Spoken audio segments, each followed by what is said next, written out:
Good afternoon. I'd like to say to all you guys, it's been fun seeing you. Sorry, I rarely am in a good mood, but for those of you that I won't see very much in the future, I say it's been a fun year. Enjoyed being around you guys. It was a tough loss, but proud of our team. I said it last night. Darren Waller had thumb surgery today. He's going to be okay, and I don't really have any other medical updates. Jalen Richard's foot was in a boot. Will Compton had a concussion, but I'll be happy to answer any questions that I can. Can you tell us about the process going forward? Now, you will not actually leave for Las Vegas till after Napa, is that correct? I believe that is, yes. We're going to have our off-season program here starting around April 15th. Whenever the league allows us to start, we'll have our off-season program here, and then we'll have training camp in Napa. And my understanding is after we break training camp, we will formally move to Las Vegas.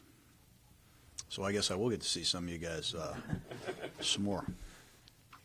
The decision, obviously, Richie did some pretty good things for you guys this year. How important was it to get that done now and just have that offensive line set going forward? Yeah, I think he's a big part of this team, and to get incognito for 2 more years is big for us. He's a leader on this team. He's an excellent player. He has a lot of life in his legs and his body. He has a passion to still keep going. And we think he's one of the best interior players in football. So to get him back in there with Rodney and hopefully a healthy Gabe Jackson, a return of Trent Brown and Colt Miller's emergence gives us, I think, an offensive line we can really be excited about. To have all those guys locked up for next year and in some cases beyond that, how important is that in terms of continuity and those guys being able to work and grow together? Yeah, it's huge. I mean, continuity is a word that we'd like to live by here, and it's something that we have struggled to do, obviously. So hopefully the young tight ends, the young backs, the offensive line, we're starting to collect some pieces in the secondary and on the defensive edge of our defense. Hopefully those guys can play together for 4 or 5 years, and that's when I've seen teams really take off and become competitive, really competitive, when they have some continuity. There's been a lot of additions to the receiver group last offseason, and obviously there was a lot of turnover during the season as well. Is that a group you're going to have to address again this offseason? Yes. Yep, we're going to have to take a good look at it. I had a meeting with Tyrell Williams. He couldn't go yesterday. He only played a few plays. We still think he's an excellent player. We go back, and I watched him in training camp and in week 1 when he was healthy against Denver, and he's a talented guy. But it's hard to play when your feet are on fire, and his feet were hurting bad. It's credit to him to play through it, but we need to get him healthy. We got to get his situation resolved. That was a lengthy discussion we had today. But we think he's an excellent football player. He just got to get right. And I think the young kid from Clemson is special. I think he's a real fun guy to coach, Renfro. And we'll see what happens. We still have some young guys that are still somewhat unproven, but we'll be looking to strengthen that group. Yes. Renfro, you seen him taking a leap the last 2 weeks? Why was he doing so much better the last 2 weeks? No, he was doing well before he got hurt. He had some good games. He strung some nice games together against Detroit, Cincinnati. He had become more prominent in our plan as he was developing. And when we lost him, that was a big loss for us. But we asked him to do a lot in the last few weeks, and he delivered. He ran some routes yesterday that were outstanding. But to answer your question, I just think he's earned that status. When you practice the way he practices and you do the things that he does, you can't help but try to feature him a little bit more and more. You had a couple games slip away from you this year, including yesterday. Have you gotten better at letting that go and looking forward, and chewing on those a little bit? I'm bad at that. I'm just this miserable person.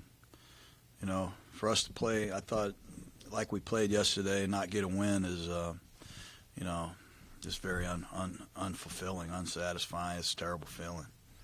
We had 2 great drives to start the game, and get no points. You know, we had some tough officiating breaks certainly go against us. And, you know, you got to take responsibility for that, and I'm the head coach.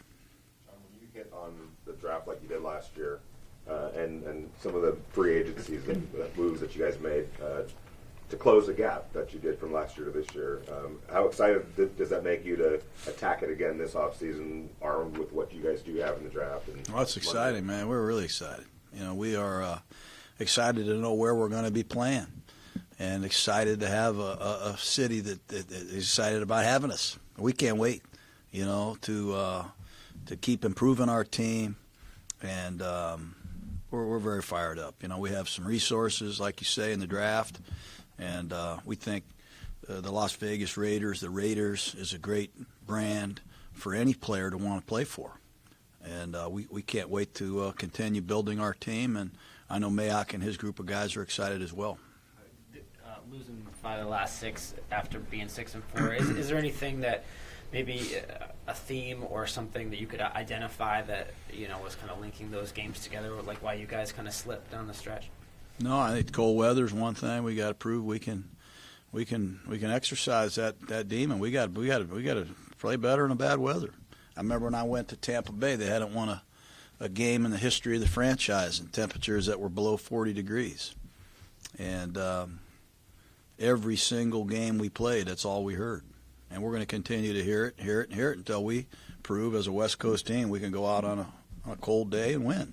You know, Experience or toughness? I think it's a combination of a lot of things. Talent, better coaching, experience, toughness. I don't know. Travel plans. You know, pregame meal, something. We got to play better. We got to get wins on the road, and we got to look forward to playing when it's hot, when it's cold, when it's nasty, when it's awful. You got to learn to love the misery, and you know, maybe we got to leave on a Wednesday next year and get acclimated to it. But I'm not making excuses. But that's one theme that is pretty obvious and noticeable. We got to play better in lousy weather, and we got to play better. Period, in all 3 phases. Eric was talking about how excited he is about where the team is right now and how close it might be. Is that a certainty at your quarterback? Is he a certainty? Yeah, he played good. I'm not going to get into all the next year scenarios. I'm just going to say that you know, 7-9 is a step forward. You know, we took a step forward. You know, statistically, I think we took a step forward. We got to get a lot of guys healthy, and we got a lot of things to look at and evaluate before we start making any assumptions.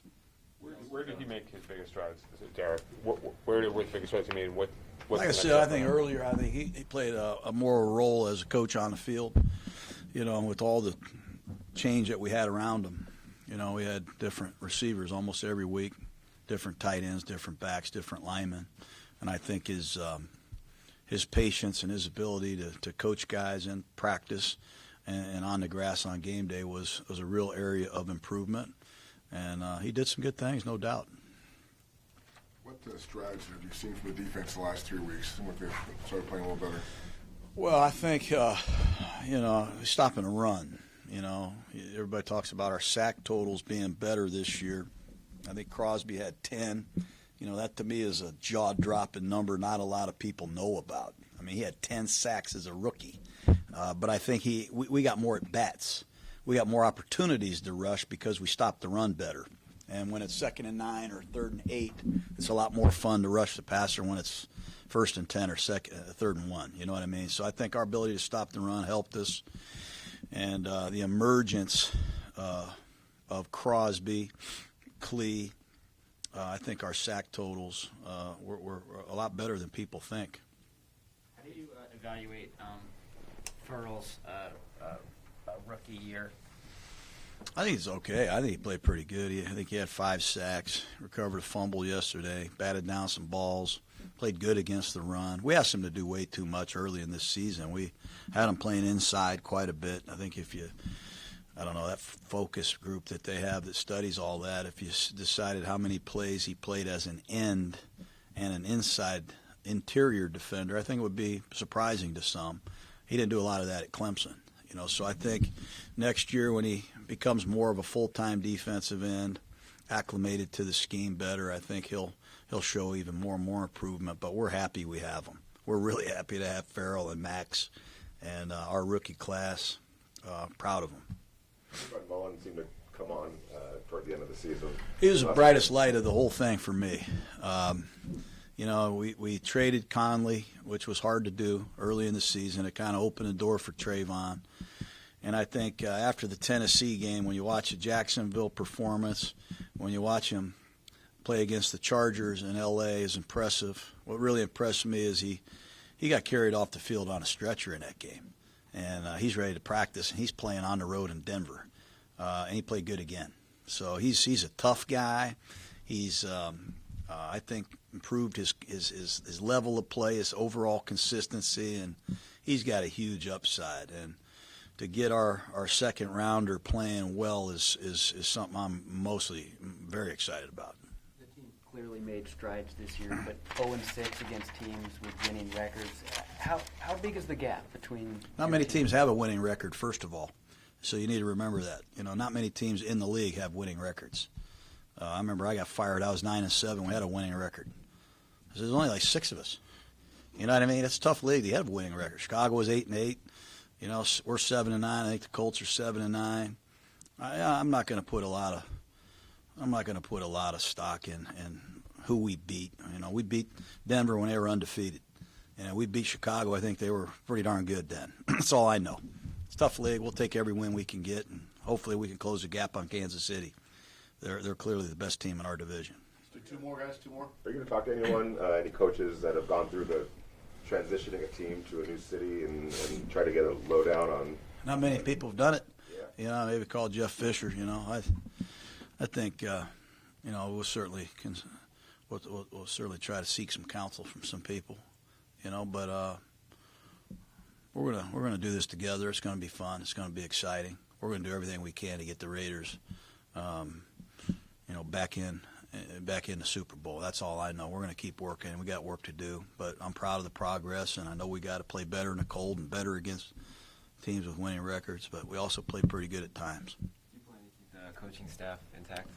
Yeah, that's the plan. There's a lot of things that come up. Some of these guys are going to be offered jobs, so I'm going to treat it all today just by saying that we'll see what happens, and we'll do what's right and what we feel is best for our team. Okay, guys. Thank you. All right, guys. Happy New Year.